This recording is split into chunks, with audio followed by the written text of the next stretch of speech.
में गर्मियों की छुट्टियां सबसे पसंदीदा जगह रही है। पर मैंने तो इतने सालों में तुम्हारे मुंह से कभी फार्म हाउस का नाम तक नहीं सुना। बचपन में फार्म हाउस जाते थे, लेकिन फिर अचानक सबने वहां जाना बंद कर दिया और वजह कभी किसी ने बताई नहीं। पर अब हम चारों मिलकर वहां धमाल करेंगे। इसी तरह बातें करते कुछ घंटों का सफर तय कर चारों शहर से दूर ऊंची पहाड़ी पर बने राधिका और रोहन के फैमिली फार्म हाउस पर पहुंच जाते हैं। वाह यार, ये तो बड़ा ही सुंदर है। पूरा घूमोगे तो और अच्छा लगेगा, लेकिन उससे पहले सब फ्रेशन अप हो जाओ, फिर साइट सीइंग के लिए जाएंगे। राधिका और रोहन अपने अपने कमरे में चले जाते हैं, लेकिन मनोज और शिल्पा घर में घूमने लगते हैं, जहां शिल्पा की टक्कर हॉल के बीचों बीच रखी एक पुरानी लकड़ी की कुर्सी से होती है। आह, लग गई रे माता, इस कुर्सी को बीच में किसने रखा हुआ है? अरे तेरे स्वागत के लिए भूत ने रखा होगा। ओए, तुझे बात हंसी आ रही है? जब खुद टकराएगा तो पता चलेगा। हाँ हाँ ठीक है, पर अभी तो इसे साइड में रख दे। शिल्पा कुर्सी को एक कोने में रख देती है और वो दोनों भी अपने कमरे में चले जाते हैं, जिसकी थोड़ी देर बाद चारों बाहर घूमने निकल जाते हैं। इसी तरह रात हो जाती है। फार्म हाउस में वापस आकर वे लोग सीधा सोने चले जाते हैं। आधी रात को मनोज की नींद खुलती है। बड़ी तेज प्यास लगी है, पानी साथ लेकर सोना चाहिए था। हाँ, अब रसोई तक जाना पड़ेगा।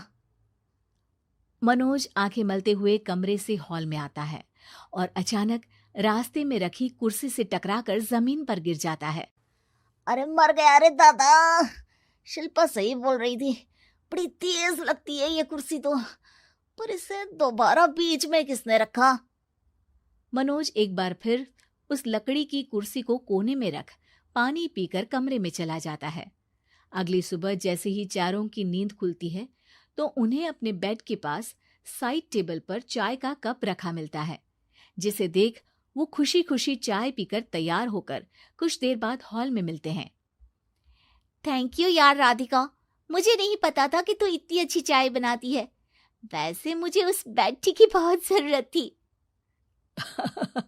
ये और चाय, अरे इसे तो पानी तक उबालना नहीं आता। मतलब तूने हमारे लिए चाय बनाई क्या दोस्त? अरे चल पागल है क्या, इतना भी प्यार नहीं है मुझे कि तुम्हारे लिए बेड टी बनाऊं।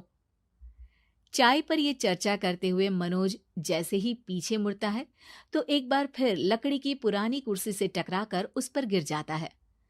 हाय रब्बा, अरे चाय छोड़ो, पहले ये बताओ कि इसे बार बार बीच में कौन रखता है? कल रात ही मैंने इसे साइड किया था।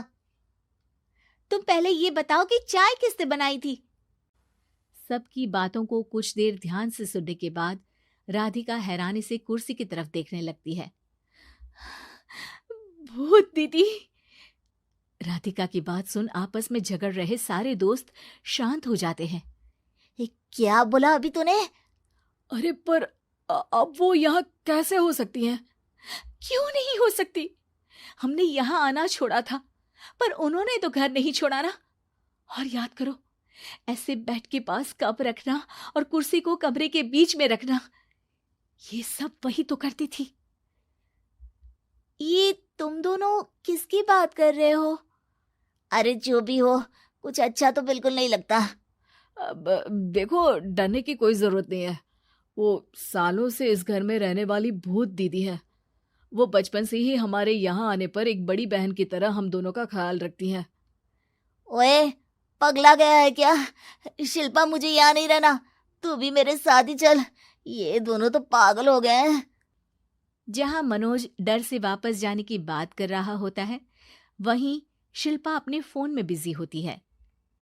क्या तुम्हें यहाँ की सिचुएशन समझ में नहीं आ रही जो फोन में लगी हो?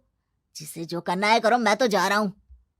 मनोज हड़बड़ाहट में अपने कमरे की तरफ जाता है, जिसके साथ राधिका और मोहन भी उसे रोकने के लिए पीछे पीछे जाते हैं।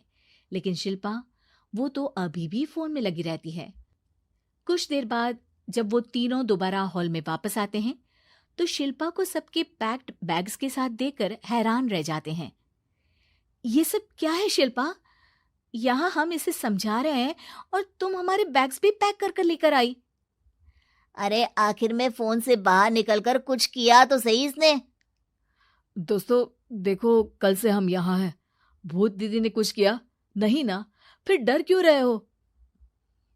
4 दिन और रुकोगे तो पता चलेगा कि क्या होगा। मतलब? इस पर शिल्पा उन तीनों को फार्म हाउस से बाहर लाकर फोन में पुरानी न्यूज का आर्टिकल दिखाती है।